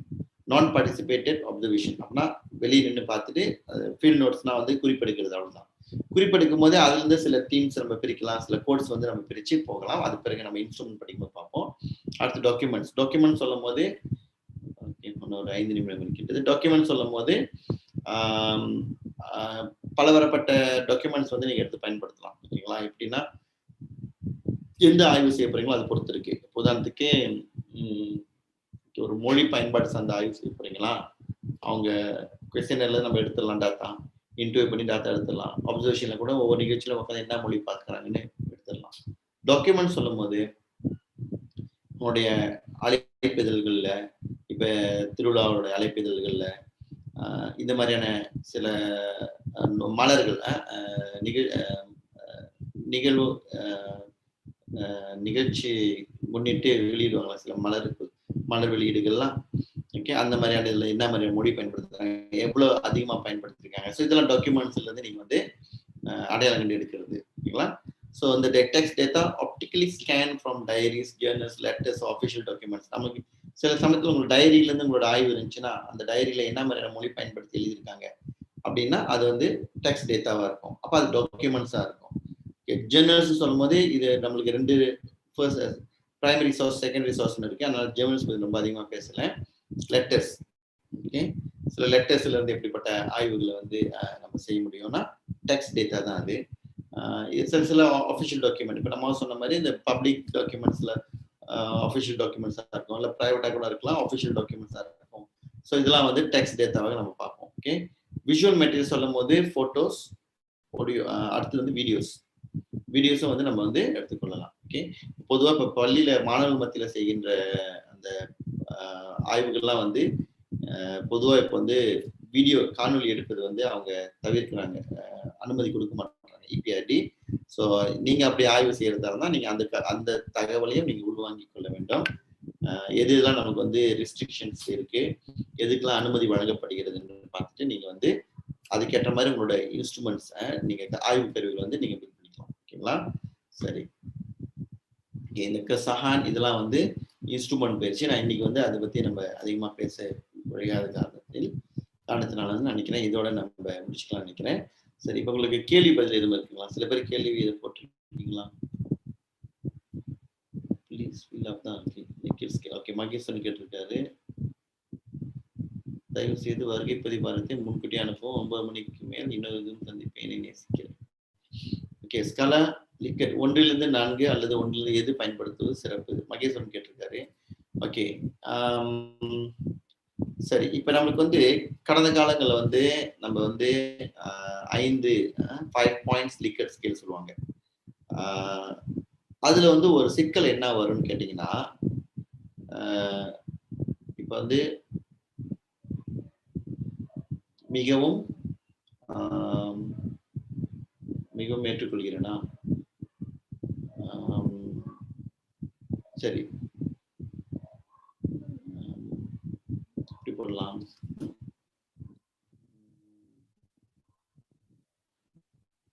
இரண்டு நாள் 5, 7, 2, 8 புரியவில்லை ஐயா. சரி, அது ஒரு ப்ரோமோ இருக்கட்டும். அதாவது வன்மையாக மறுக்கிறேன், அப்படிச்சுக்கோமே. ஓகே, வன்மையாக மறுக்கிறேன், அடுத்து மறுக்கிறேன், அப்புறம் 3வது வந்து ஒன்றுமில்லை வந்துச்சுங்களேன், ஒன்றுமில்லை, ஏற்றுக்கொள்கிறேன், மிகவும் ஏற்றுக்கொள்கிறேன். ஓகே, இப்படி 5 ஸ்கேல் கொடுக்கும் போது இந்த நடுவுல வந்து ஒரு ஸ்கேல வந்து அமைதுல, அது பொதுவா என்ன நடக்குதுன்னா, நிறைய பேர் அதை போடும் பொழுது உங்களுடைய டேட்டா வந்து ஸோ சில வேலைகளை வந்து உங்களுக்கு வந்து அனலைஸ் பண்றதுக்கு வந்து உங்களுக்கு ஒரு சிக்கலை வந்து கொடுக்கும். ஓகேங்களா? ஸோ நீங்க எஸ்பிஎஸ்எஸ்ல வந்து அந்த ரன் பண்ணும் பொழுது தான் உங்களுக்கு வந்து தெரியும் எல்லாம் ஒரு சாராவே போட்டு போயிருக்காங்களா அப்படின்ட்டு. இது வந்து சில இதெல்லாம் வந்து அவுட் பண்ணிடும். அதை வந்து நீங்க குவான்டிடேட்டிவ்ல பார்த்தீங்கன்னா வந்து சில வழிமுறைகள் இருக்கு. டாட்டா ஸ்கிரீனிங் செய்யணும், அப்புறம் டாட்டா அவுட்லைஸ் கண்டுபிடிக்கிறது, எத்தனை பேர் சும்மாவே திக் பண்ணிட்டு போனாங்க, எத்தனை பேர் படிச்சு செஞ்சிருக்காங்கன்னு ஓரளவு நம்ம வந்து அனலைஸ் பண்ணி கொடுத்துரும் பாருங்களேன். ஓகே, ஸோ அந்த அடிப்படையில் வந்து நீங்க பாத்தீங்கன்னா வந்து 5 ஸ்கேல் போடுறது வந்து இப்பொழுதுக்கு போடலாம், ஒன்றும் தப்பு கிடையாது. அதை கொஞ்சம் வேற வகையா நீங்க செய்யலாம். எப்படி செய்யலாம்னா கைடட் கொஸ்டினரா மாத்தலாம். இப்ப நீங்களே கேள்வி கேட்டு ஒவ்வொரு கேள்வி கேட்டு விலைக்கு ஓகே அவங்க திக் பண்ண சொல்றது. அப்படி சொன்னீங்கன்னா வந்து ஓரளவு அவங்க வந்து நீங்க சொன்ன மாதிரி ஃபாலோ பண்ணலாம். ஆனா நீங்க ஜஸ்ட் சர்க்குலேட் பண்ணிட்டு அவங்க திக் பண்ணி கொடுத்து சொன்னாங்கன்னா 3 இருந்துச்சுன்னா நடு நம்பர் வந்து அதை திக் பண்ணிட்டாங்கன்னா உங்களோட டாட்டா வந்து வேலைக்கு இல்லாம போகிற வாய்ப்புகள் இருக்கு. ஸோ அதனால 4 போட்டாங்கன்னா அப்ப நடுவில் உள்ளது அவங்க ஒரு நடுநிலை எடுக்க மாட்டாங்க. ஒன்னே வன்மையாக மறுக்கிறேன்னு இருக்கும், இல்லைன்னா அதை ஏற்றுக்கொள்கிறேன்னு இருக்கும். ஸோ அந்த 2 இதுல வரும்பொழுது உங்களுக்கு வந்து அனலைஸ் பண்ணும்பொழுது ஃபைண்டிங் வந்து கொஞ்சம் நல்லா துல்லியமா கொடுப்பதற்கான வாய்ப்புகள் வந்து இருக்கும். ஸோ அதுதான் வந்து அந்த 4 பாயிண்ட் லிக்கர் ஸ்கேலோ இல்லை 5 பாயிண்ட் லிக்கர் ஸ்கேலோ, ஓகேங்களா? ஸோ 2 வகையும் பாய்க்கலாம். பட் நீங்க அது எப்படி அது அந்த ப்ரொசீஜர் எப்படி அதை வந்து நீங்க கொலெக்ட் பண்றதுக்கு வந்து வேலை செய்ய போறீங்கன்னு பொறுத்திருக்கு. டேட்டா கொலெக்ஷன் ப்ரொசீடியர்னு சொல்லுவாங்க. நீங்களே போயிட்டு ஃபீல்ட்ல இறங்கி நீங்க ஒவ்வொரு கேள்வியா படிச்சு அவங்க திக் பண்ண சொல்ல போறீங்களா, இல்ல நீங்க ஒரு 4-5 பேர் உங்களோட ஃபெசிலிட்டேட்டர் ஹெல்பர்ஸ் கூட்டு போயிட்டு சின்ன சின்ன குழுவா உட்காந்து அவங்க கேள்வி கேட்டு பதில் வந்து ஃபேஸ் டு ஃபேஸ் கேள்வி கேட்டு பதில் சொல்ல போறாங்களா? அந்த மாதிரி நீங்க போட்டாதான் 5 ஸ்கேல் போட்டாலும் உங்களுக்கு வந்து சிக்கல் இருக்காது. இல்லைன்னா 5 ஸ்கேல் போடும்போது சில பேர் வந்து எல்லாம் நடுவிலே திக் பண்ணிட்டு போனாங்கன்னா உங்களுக்கு வந்து சில சிக்கல்கள் வருவதற்கான வாய்ப்புகள் அமையும். ஓகேங்களா? சரி, நினைக்கிறேன் இன்னொரு 5 நிமிடத்துக்கு கேள்வி பதில் கேட்கலாம். ஏன்னா நான் சொன்ன மாதிரி நம்ம இன்று வந்து நமக்கு ஒரு முனைவர் பட்ட ஆய்வு மாணவர் அவருடைய படைப்பு வந்து நமக்கு இருப்பதனால நம்ம அவருக்கு கொஞ்சம் வழிபடலாம் நினைக்கின்றேன். சரி, இருந்த போதிலும் நீங்க ஒரு 5 நிமிடம் கேள்விகள் எதுவும் தான் கேட்கலாம். அடுத்த கேள்வி தரிக்குள். ஓகே, நம்முடைய மிஸ்டர் தரிக்குள் அவருக்கு வந்து இணைஞ்சிட்டாரு. ஸோ நான் அவர் முதல்ல இன்ட்ரோடியூஸ் பண்ணிடுறேன். Okay,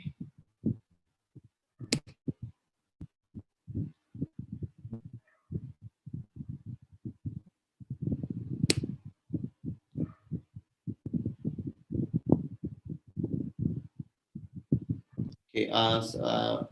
Hi Tarikul, just wait for a while. I answer one question for the participant. Hi Tarikul, are you here? Yeah, yes, doctor. Yeah. Okay, actually, to recognize my ID name, that's why. Oh, okay, no problem. Okay, just wait a minute. Okay.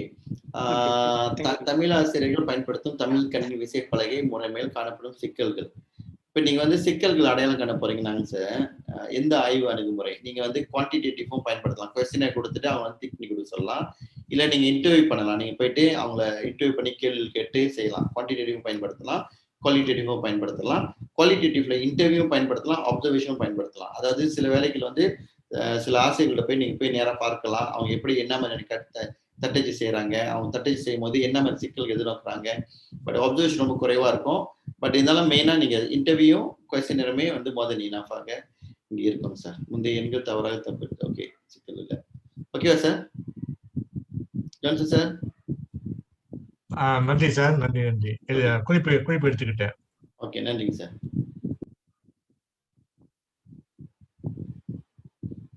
Okay, okay, good evening to Tarikul and all the participants. Okay, today we going to have a special session during these 12 weeks thesis writing class. Okay, actually this thesis writing class organizing by Tamil Foundation. One of the session today going to be shared by one of the PhD scholar, research scholar, who's doing PhD, I think almost okay, yes, done. Now in the final stage, he is Mr. Tarikul Islam. He is from Bangladesh. I think Tarikul, can you switch on your video, Tarikul?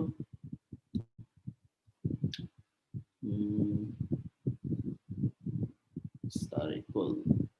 Hi Tarikul. Okay, good. Okay, he's Mr. Muhammad Tarikul. his research topic is quite interesting and is very very needed, and then it's very appropriate for our Malaysian context too, especially among the Tamils or whoever now forgetting their mother tongue. Okay, so because of the impact of English language, he will explain more detail about his research and research findings. Okay, I would like to pass to Shalini to introduce Muhammad Tarikul, and I just hand over to Shalini. Okay, Shalini. வணக்கம் sir. மிக்க நன்றி. முனைவர் செல்வஜோதி அவர்களுக்கு மிக்க நன்றி. தொடர்ந்து சகோதரர் தரிக்குல் அவர்கள் அடுத்த அங்கத்தை வழி நடத்துவாரு. சகோதரர் தரிக்குலோட டைட்டில் வந்து நான் கேட்டிருந்தேன், அனுப்பியிருந்தாரு. Hindrance of English language proficiency in career building and real life contexts among பங்களாதேஷின்னு. So Bangladeshi graduate. ஸோ அவங்களோட கிராஜுவேட்ஸ் இதுல இந்த இங்கிலீஷ் ப்ரொஃபிஷியன்சி எப்படி வந்து அவங்களுக்கு ஒரு ஹிண்ட்ரன்ஸ், அது ஒரு பின்னடைவா இருக்குது, அந்த மாதிரி வரும்னு நினைக்கிறேன். அவங்களோட வேலைக்கு போறதுலயும் சரி, இல்ல அவங்களோட சாதாரண வாழ்க்கையில எப்படி அது ஒரு இம்பாக்ட் கொடுக்குது அப்படின்ற மாதிரி இருந்துச்சு. ரொம்ப ஒரு இன்ட்ரெஸ்டிங்கான டைட்டில். ஸோ இப்ப வந்து மிஸ்டர் தரிக்கோல் அவங்க நம்ம கூட இருக்கிறாரு. Hi, Mr. Muhammad Tarikul. It's so kind of you, and I saw your title. It was very interesting, and we are very grateful for your time and effort you took to share your thoughts and experiences with us. And I'm sure it will be a good inspiration for many of us who is still doing their masters and PhD. And I heard from Dr. Selvajothi that you are nearly finishing your PhD thesis. So congratulations for that, and yeah, you can share your sharing, sir. Thanks a lot, sir. Thank you, everyone. Very good evening to all. Can you hear me, please? Yes, can.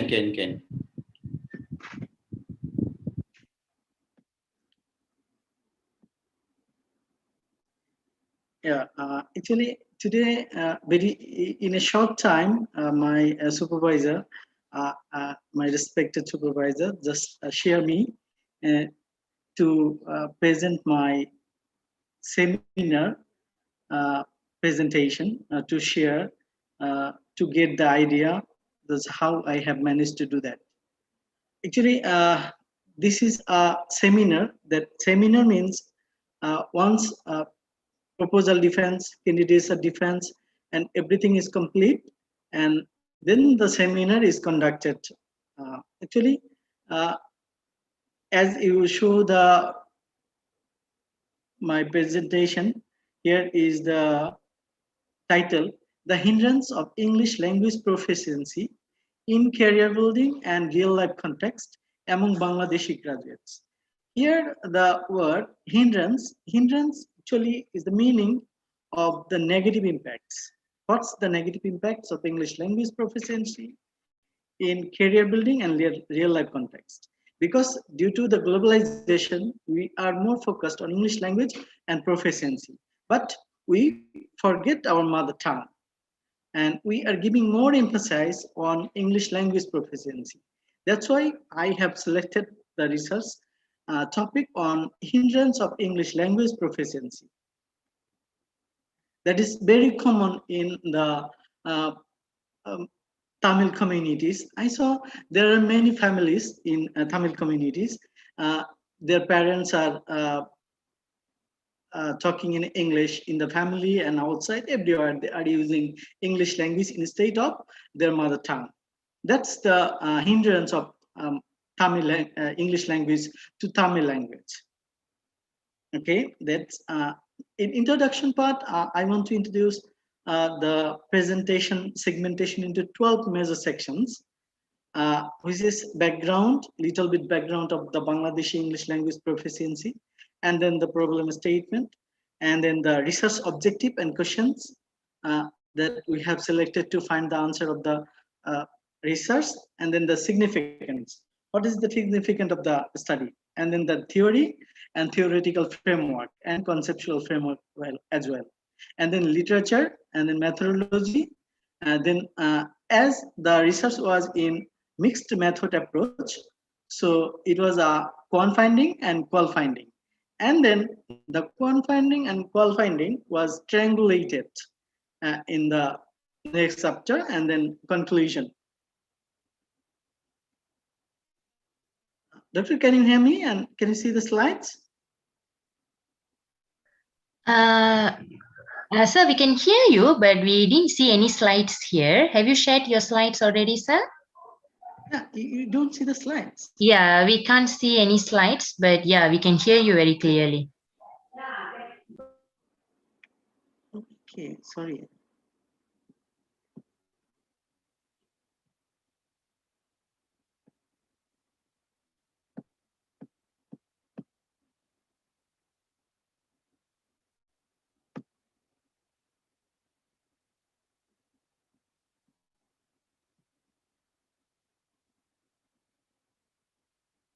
Yes, now can.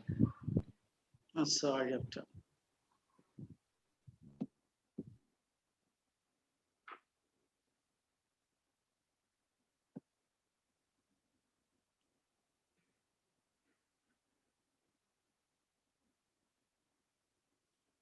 So now is this clear, doctor? Clear, sir, clear. Yeah. This is the presentation slides and the hindrance of English language proficiency in career building and real life context among Bangladeshi graduates. This was my research topic, and then this is presentation segmentation. Major sections of this presentation today.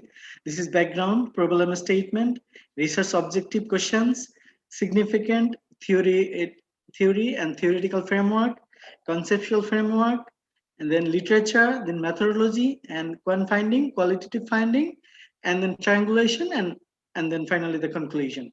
Then I'm moving gradually. Yeah, actually, this is the background of Bangladesh graduates. As we know that Bangladesh is the heavily populated country in the world. Almost 165.6 billion people are living there in the Southeast Asia. And then in Bangladesh context, there are many public and private universities now. 41 public universities and 103 private universities are in operation now. And then 103 private universities, they are operating their education in English language. That's mean 103 private universities are in English medium. And 41 public universities, they are offering both English and Bengali, both medium. Now, 103 private university as providing English medium, so we can understand the supremacy of English language in Bangladeshi education industry. And then tertiary education system of Bangladesh is overcrowded and huge number of graduates because of the density of the population. And there are high competition in the job market. That's why English language proficiency has become the tool of success for getting and securing the jobs. ELP, one of the important tools to secure the jobs for the graduates in Bangladesh context. This is the current scenario is going on there. Now, my problem is that, it's actually not my problem, this is the research problem, is that English language proficiency benefits, we all know the English language benefits for us. English language is help for our personal development, for economical development, local development, international development. Everywhere English language proficiency is effectful or very impactful and very successful for life. Because English language enhance our personal benefits. So as the English language proficiency has many benefits, that's why if we go through the Newton's third law of motions, for every action, there is an equal and opposite reactions. That means once English language proficiency providing benefits, At the same time, English language is providing some disadvantages also. That is called hindrances. In my study, I have focused that on hindrances. So I try to find out the hindrances, what are the going on in the field of Bangladeshi English language proficiency. That's why at the beginning, I went through some articles. Almost at the beginning, I went through 115 articles that suggest how English language proficiency help. And then I went through the another almost 200 articles where I see how English language proficiency is providing disadvantages, or what is the disadvantages of English language proficiency in different contexts around the world. That's why there is an example from the dominance of English language to imperialistic impulse of the current center. That is from the Clifson 1992. And then some studies do not support ELP as the source of self-esteem, argue as the universal and majestic language enhances discrimination, cultural imbalance, economical imbalance, and many more. That is from the literature. So this is the problem actually that we have got in that field. Then to conduct the research, we set out 4 questions. The first question, we try to find out the level of hindrances. That means from the research literature, we got that the hindrance of English language proficiency exists in Bangladeshi graduates. But through the first question, we want to identify the level. What is the level of hindrances there? And then the second questions, we want to identify, or we need to determine the differences of hindrances level among the social classes. That means in Bangladesh context, there are many social backgrounded graduates, those who belong to lower class, middle class, and upper class. The middle class and lower class, their English language proficiency compared to the elite class or upper class is different. That we try to find from the research question 2. And then research question 3, we try to find the relationship. What is the relationship between career building and English language proficiency? And what is the relation between the hindrances among different groups? And then the third question, in deeper, we try to understand what is the relationship between real life context and English language proficiency, and what is the relation between the hindrances of English language proficiency among different social classes. From these 4 research questions, research objective, we try to understand the overall scenario of English language proficiency in Bangladesh context among the graduates of Bangladesh. And that is the research questions according to the research objective. And then actually, if we consider the significance of the research, we know English language is providing benefits to all. At the same time, it providing also the disadvantages. So the research will create the awareness to the community of Bangladeshi graduates. It is not only the scenario in Bangladesh, this is also the scenario of there are many middle class countries, like if we consider about the Malaysia, there we see if you look at the Tamil communities, there are many Tamil graduates, those who are using English language instead of their mother language. That's why the research can aware the community, those who are more focused on their English language proficiency instead of their mother tongue. So the research will create awareness to the community, academician in the field, and concerned authority. Academician, that means those who are the scholars, those who are doing research on this area, and those who are the those who are related with the language and studies. And concerned authority means the political person or government people, and these are the concerned authority who are the policy maker of the state or country. This is the significance of the study. And then to conduct the study, we have used two theories. One is socio-linguistics theory, another one cultural capital theories. Yeah, socio-linguistic theory actually is the theory that was introduced by William Stewart and Haynes in 1960s. Actually, the theory is actually about the standard of language in different social class and different place. For example, the language status of elite class and language status of middle class and lower class are definitely different than among them others. Similarly, cultural capital theory is the language is treated as a culture. It's a cultural capital. There are three states of embodied state, objectified state, and institutional state, where we see the cultural capital. If we think the language is used as a cultural capital, that means in different social class people use the language in different way, in different contexts. So sociolinguistic theory and cultural capital theory, they work together to find the answer of the research questions in different society, different social group of graduates. Okay, the theoretical framework, actually, I have managed to do that. The sociolinguistic theory and cultural capital theory is a connection between the middle class, risk class, and elite, lower class.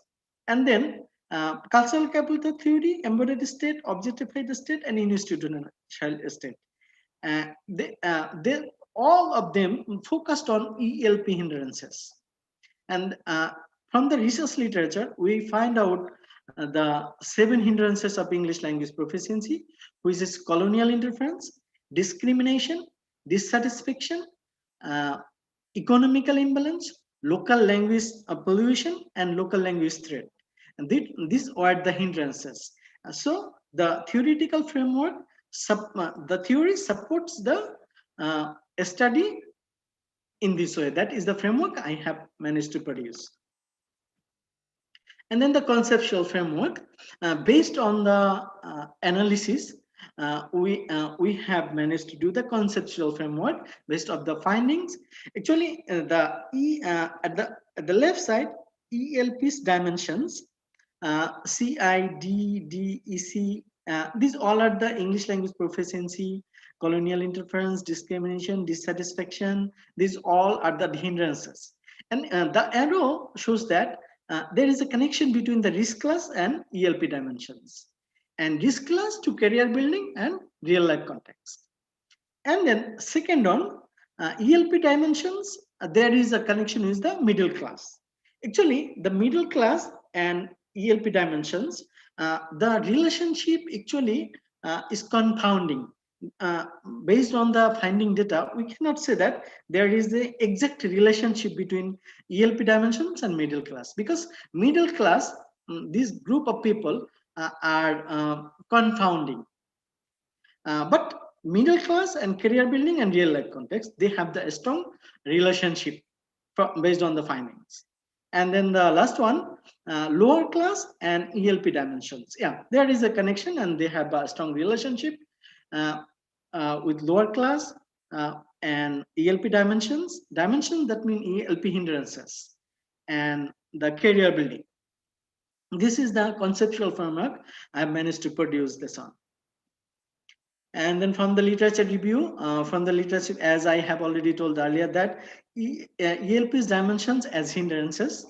For example, according to Hall 2014, many languages are being disappeared in an alarming rate.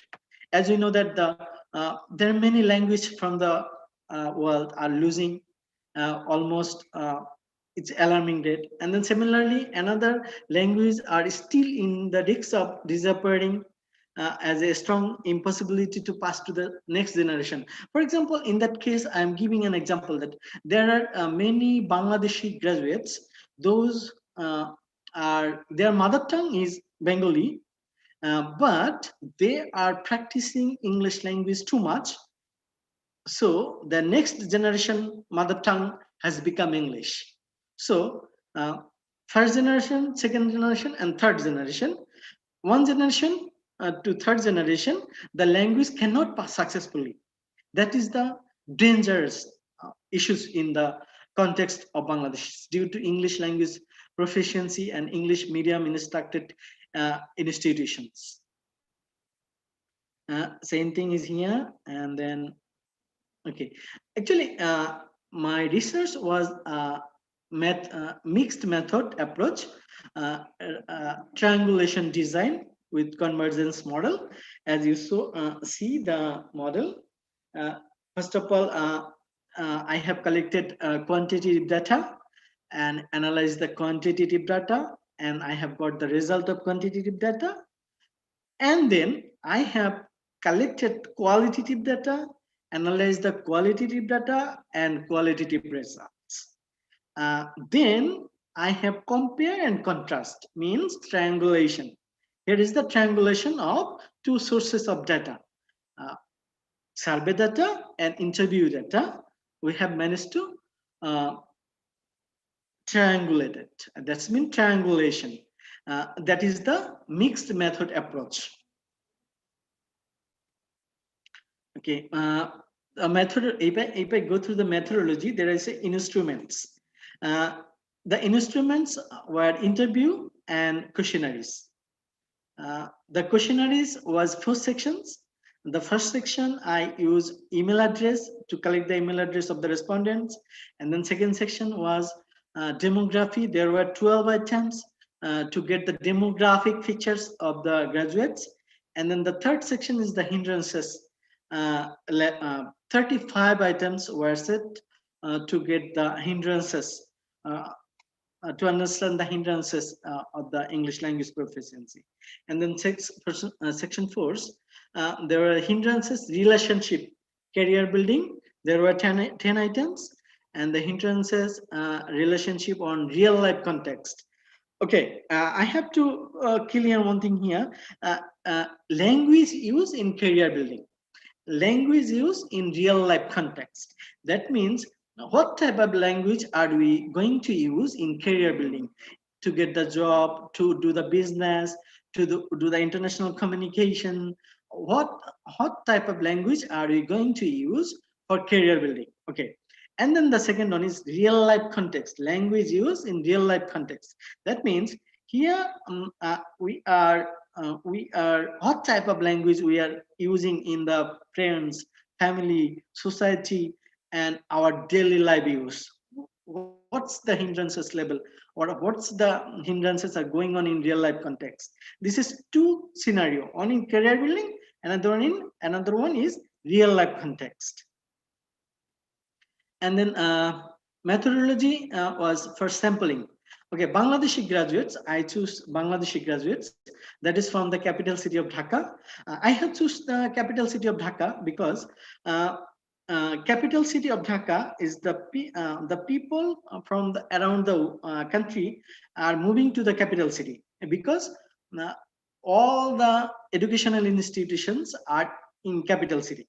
That's why I have selected the capital city so that I can get the participants from around the country and get the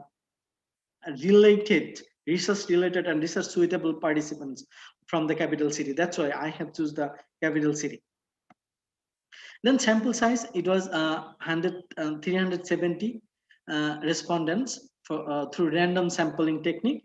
I used the random sampling and 15 interview through Sonable sampling. This is Sonable sampling, but it is stratified Sonable sampling. It's stratified random sampling. But Sonable, I have used Sonable because I have selected few garments factories, few self-employed graduates, and banks, educational institute.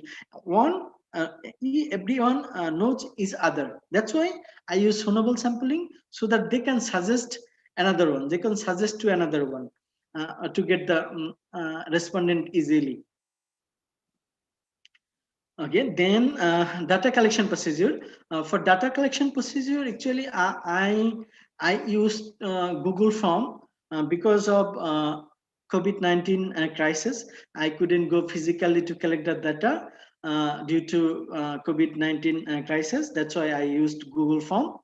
And the survey was about 45 minutes. Actually, I helped to collect the data. I engaged, I recruit a research team, research assistant, and they went to the respondents and they talked with them with bilingual. That means sometimes in English, sometimes in Bengali. They talk with them to understand the questions clearly to the respondents. And it took about 40 minutes for each survey. And then the questionnaire, it was open-ended and semi-structured interview questions for qualitative interview, semi-structured open-ended, because I have given the opportunity to the respondent to talk more, so that I can go in depth to collect the data, to get authentic and more deeper and deeper and in-depth data I can get. So I have managed to open-ended and semi-structured interview for them. Then analysis procedure. Actually, I have used the SPSS latest version to analysis, where I have analysis the percentage, mean score, standard deviation, ANOVA, and multivariate regression analysis. Actually, for the first research question, I have used a mean score, central tendency, that's mean percentage, mean score, standard deviation. And for research question 2 and 3, for 3 I have used ANOVA, and for research question 3 and 4 I have used a multivariate regression analysis to find the relationship. Actually, to find the relationship, we need to use the regression analysis. As I have 3 source of data, middle class, upper class, and lower class. That's why I have to conduct a multivariate regression analysis. And then for the qualitative sections, I have used thematic analysis. First of all, I tried to use the software, but I think it was quite timing. That's why I have used Excel sheet to do manually, because I feel that comfort here. And then the methodology and the reliability of the questions. Okay, definitely I have to ensure that the reliability of the questionnaire that we have produced.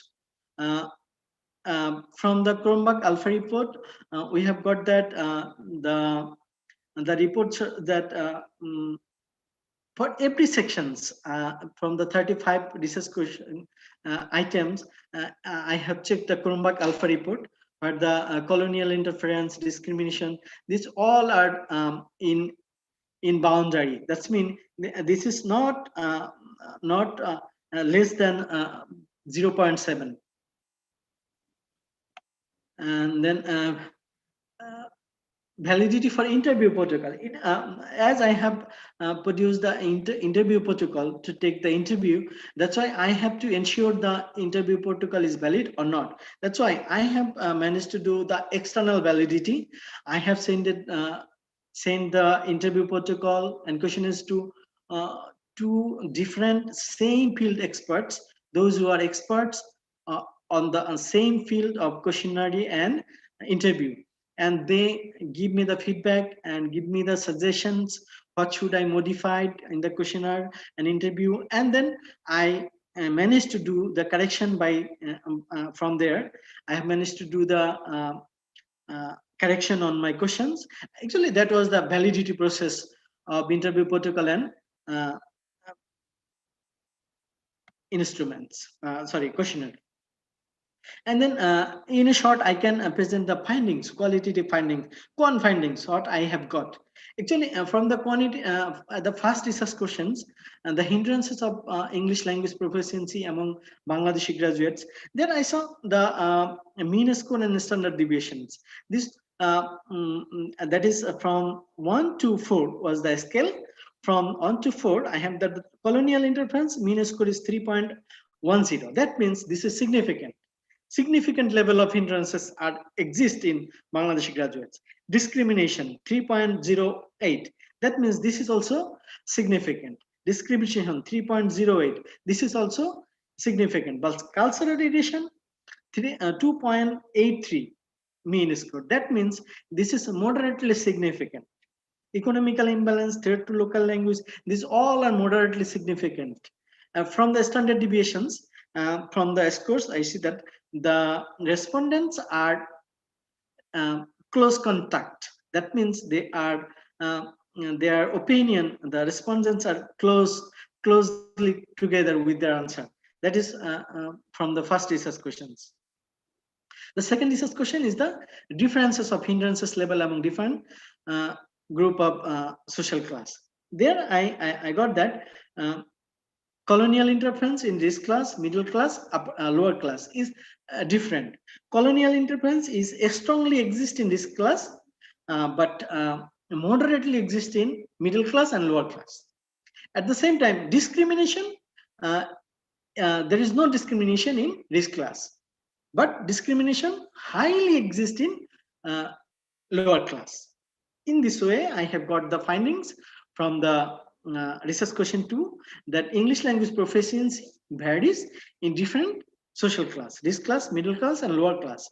There are different concepts of English language proficiency in their social class. And then the third research questions, we have got that the relationship. There, I have done a multivariate core regression, where I have got that there is a relationship English language proficiency and upper class, but there is no relationship between English language and middle class. They are confounding. That's why the result indicate 3.569. Actually, this is the findings from the research question 3. Similarly, the research question 4, we have found a relationship between the real life context and social classes. And there is also same scenario. English language proficiency in elite class or risk class, they are having more effective users of English language. But lower class and middle class, they are comparatively low user of English language proficiency in real class, in social class, and real life context. Then, as I have got the findings from the quantitative data, to justify that quantitative findings, I went through the qualitative findings. That's why I have taken the interview for 15 respondents. One of the respondents, I can say that we sacrificed life for Bangla language in 1952, but today we are not getting the jobs for English language, insufficient English language. This is their sorrowness, their sadness, their emotion, that they have sacrificed their life for English language, for Bangla language in 1952, that we are observing International Mother Language Day, but we are not getting the job for English language. That is their passion, and that they say that we are really worried about that issues. This is that produce the significance level or hindrances level among the graduates, to find the to justify the quantitative answer by the qualitative answer, qualitative findings. The second question also same thing is there. There are many English medium graduates, they cannot write, cannot speak English Bengali well because of English medium institutions and practicing English at home also. That's why I think. That's why another respondent said that no possibility to lose the language by the middle class. The middle class, lower class, they have given different opinions. Same like that qual findings. And then the final one, I want to talk about as this is a mixed method approach, I have the qualitative data, I have the quantitative data, and this section I have triangulate this one. This is the triangulation table. I have managed to show that. This is a triangulation table. This is quantitative significant impact and qualitative significant impact. This is the qualitative colonial interference. This is significantly active in quantitative and significantly active in moderately impact on qualitative. But if we see about the discrimination, I saw this is significantly in quantitative, but this is not this is moderate in qualitative. That is the table I have managed to show. But in writing in the thesis chapter, we have described a lot. We have described the overall scenario to each line and every points.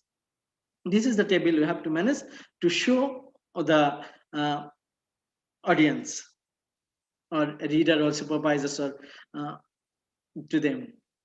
And then actually the research was going on. There was a lot of limitations. The limitation and challenges was actually COVID-19, large size of sample, because there are many huge numbers of graduates in Bangladesh. To manage the sample size was another challenging. Funding also another challenging. And English medium Islamic education based graduate, I couldn't manage to cope up or couldn't manage to take these graduates. This was the limitation, because English medium based Islamic education based English medium, they are different scenario in English language proficiency. That's why this is different from normal English medium and English medium but Islamic education based. I couldn't cope up them. Maybe it could we can conduct another research for this area.